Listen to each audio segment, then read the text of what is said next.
Tā, ok. Vajadzētu būt. Tātad, sveiki visiem!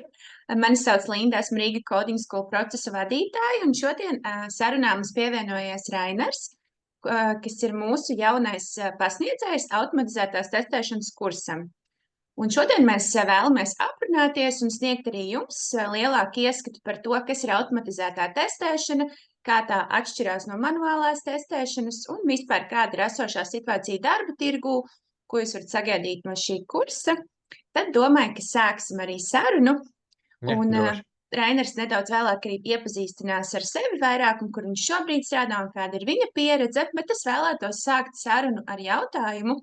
Varbūt arī īsi ieskicēt, kā automatizētā testēšana atšķirās no manuālās testēšanas, kādas varētu būt tās galvenās atšķirības, un kāda varbūt ir automatizētās testēšanas tie ieguvumi, salīdzinot ar manuālo testēšanu. Jā, protams. Runājot lielos vilcienos par to atšķirību, ar ko atšķirās manuālā testēšana no automatizācijas, tas ir, ka manuālai testētāji iziet cauri testu scenārijiem pilnībā tā kā ar rokām, neizmantojot nekādu papildus programmatūru.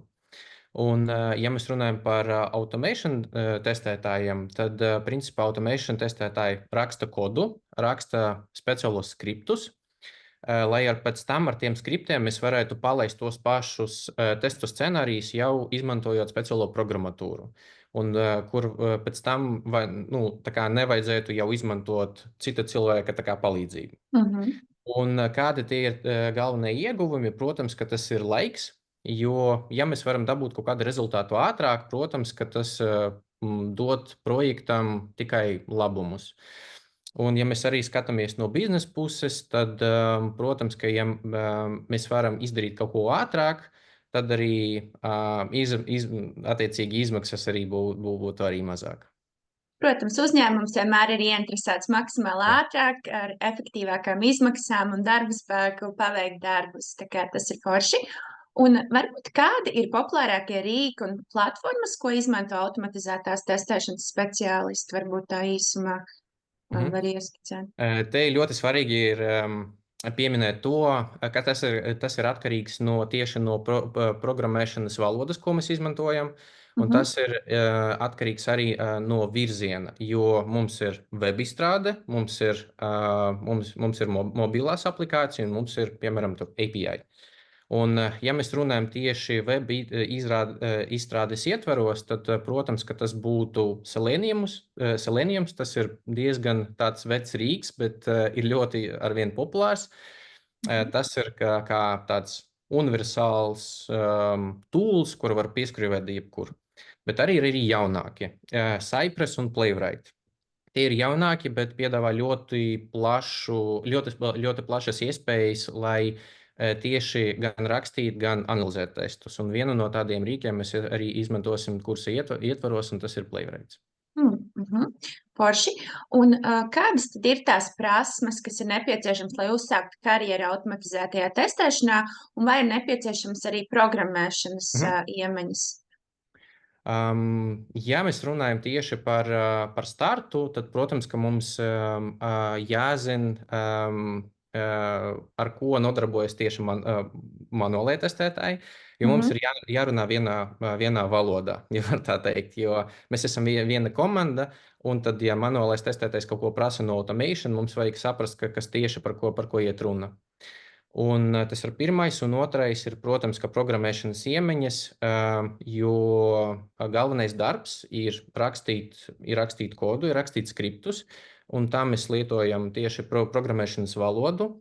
Protams, ka tas nav, mums nevajag tik detalizēti un dziļi zināt visas programmēšanas valodas funkcionalitātes, kā to vajag darīt programmētājiem, bet tik un tā programmēšanas bāze ir jābūt. Ok, un to arī jūs kursā apskatāt tās svarīgākās, vai ne, lietiņas ar programmēšanu? Tas ir viens no lielākiem blokiem tieši par programmēšanas valodu, tieši bāzi. Visu, ko zināt, lai sākt rakstīt automatizēt. Cilvēkam nav jāsatraucās, ka viņam nav šīs programmēšanas zināšanas, to jūs kursa laikā apskatīsiet un sapratīsiet, kā tas viss strādā, jā? Jā, mēs mācīsimies visu no nulles. Super, tas ir ļoti forši, jo to arī bieži mums jautā, vai tas nekas, ja man vispār nav pieredzes, nāk no pavisam citas nozares. Mēs vienmēr iedrošinām, ka tāds arī ir mūsu mērķis. Iemācīt pamatus, ielikt tādus stabilus pamatus un zināšanas, lai pēc tam tad droši var turpināt darboties Jā. un veiksmīgi sākt.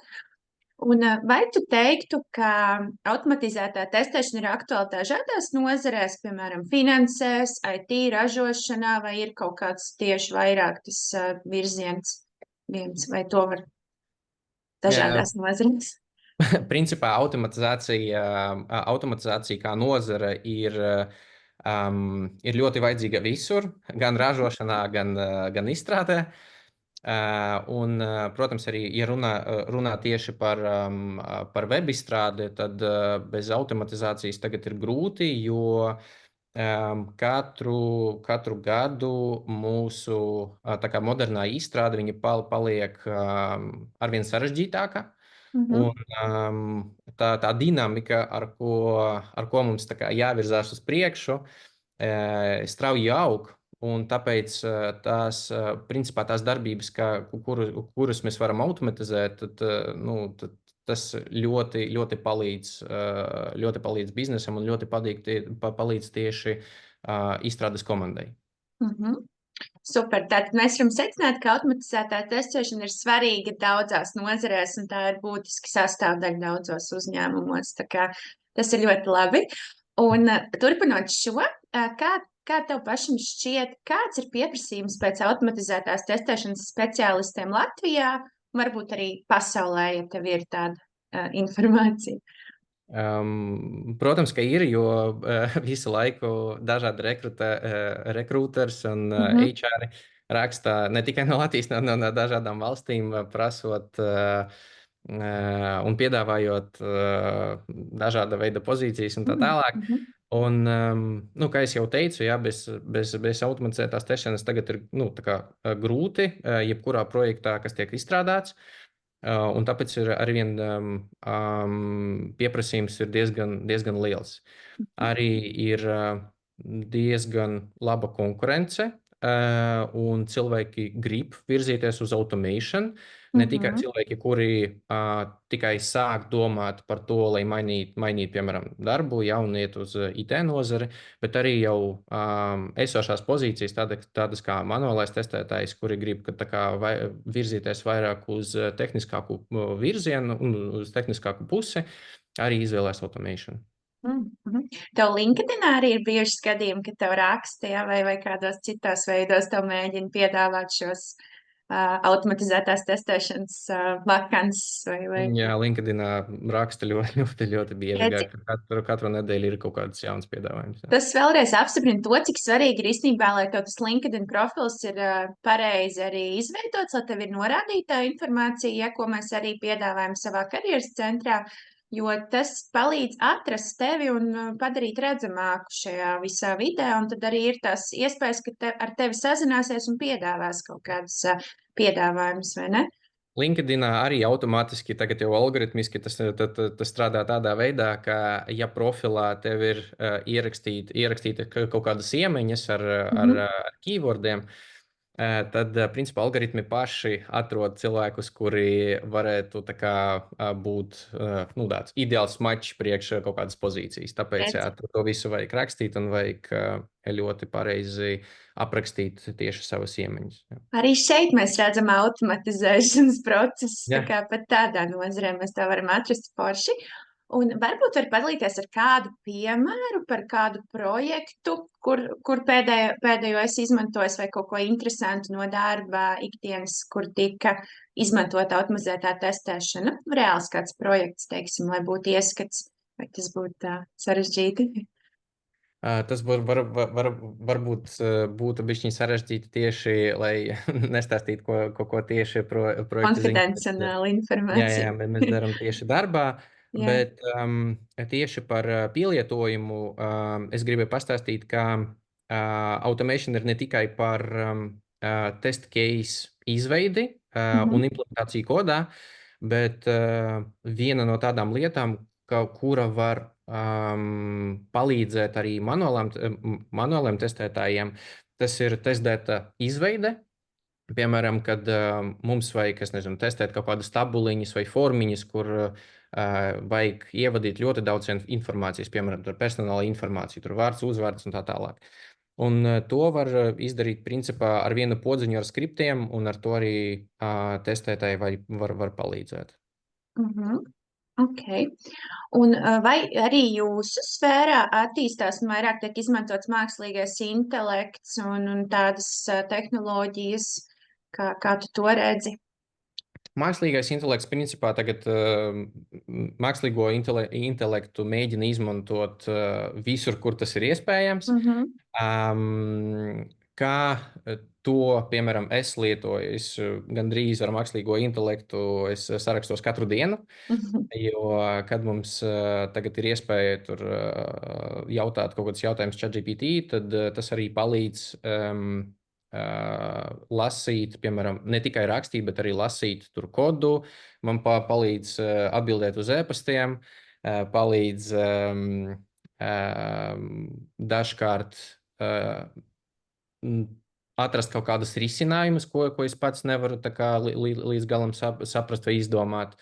Un tāpēc, principā, tas ir labākais palīgs. Ne tikai, es teiktu, ka tas ir vairāk palīgs nekā kaut kāds produkts, ko tieši, piemēram, tur manā nozarē mēs izmantojam tagad.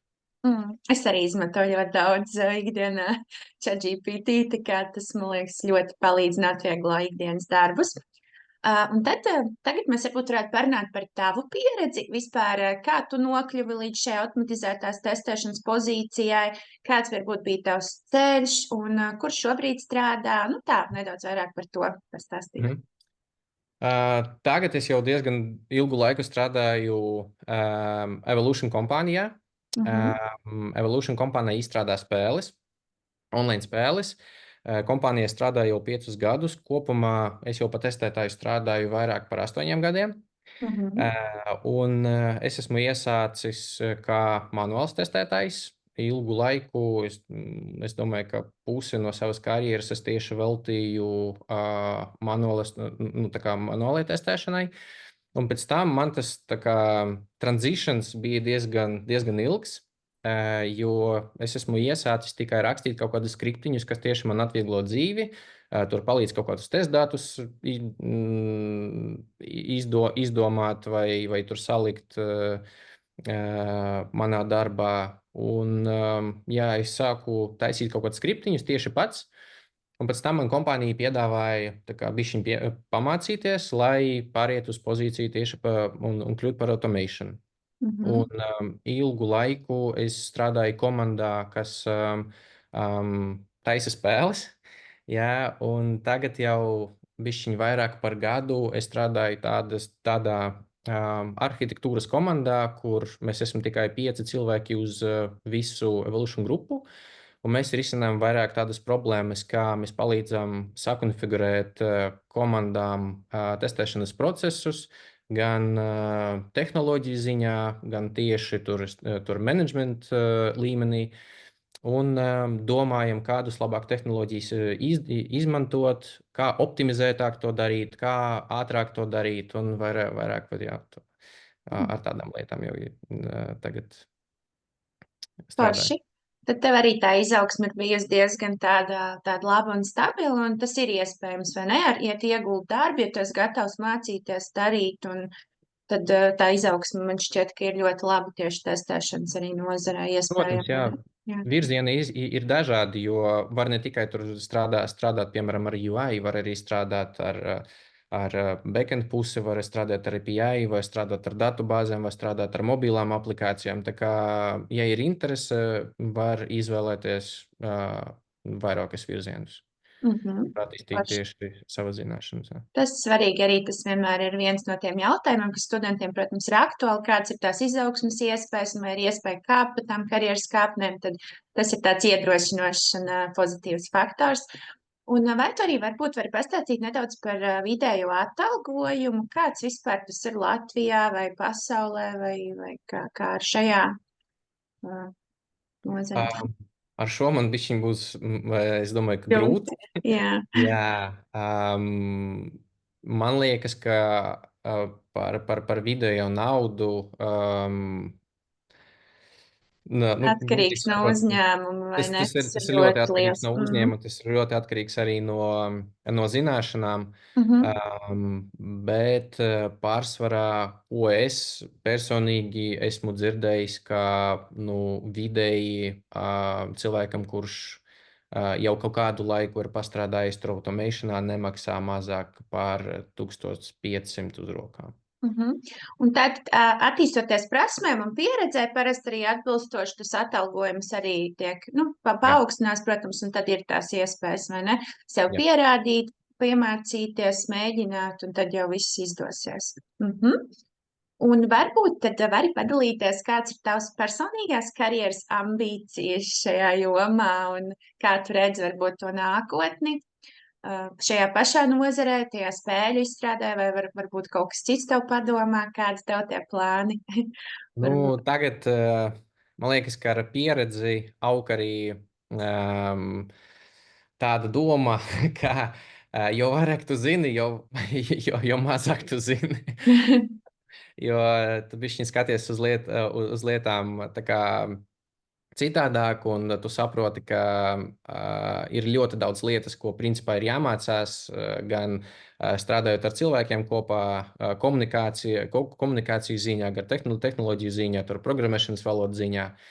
Vajag tikai izvēlēties pareizo virzienu. Un pašlaik es neskatos uz kaut kādām menedžmenta pozīcijām, man vairāk interesē tehnoloģijas.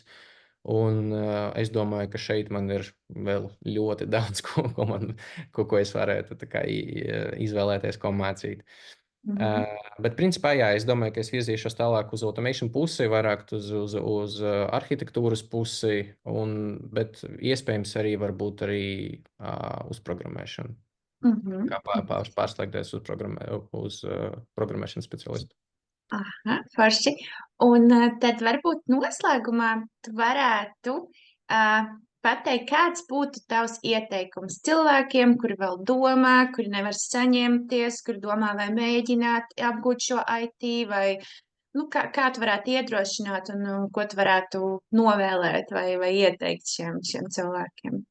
Ko es varētu pateikt, ka ir ļoti svarīgi fokusēties un iedomāties vispozitīvāko scenāriju. Ja jums viss sanāks, un ja jums patīk tā doma, ka tagad jūs esat, piemēram, automation testētājs, ja jums tā doma iekrīt galvā, jums reāli tas patīk, tad principā ir jādara. Un nevajag fokusēties uz tādām lietām, kas kaut kādā veidā jums liek domāt, ka jums kaut kas nesanāks, vai jums nepietiek zināšanu, vai nav kaut kādu iemaņu. Galvenais ir fokus uz galēju rezultātu, un tad viss sanāks. Super, ļoti forši. Tātad, jā, mēs drīzumā jau startējam mūsu jauno kursu automatizētā testēšana. Ļoti gaidīsim ikvienu, kam interesē. Programmu var apskatīt mūsu mājaslapā rīgacoding.lv. Un tad jau Rainers visas savas gadu laikā iegūtās zināšanas labprāt nodos arī tālāk un palīdzēs arī jums droši startēt šajā automatizētās testēšanas pasaulē.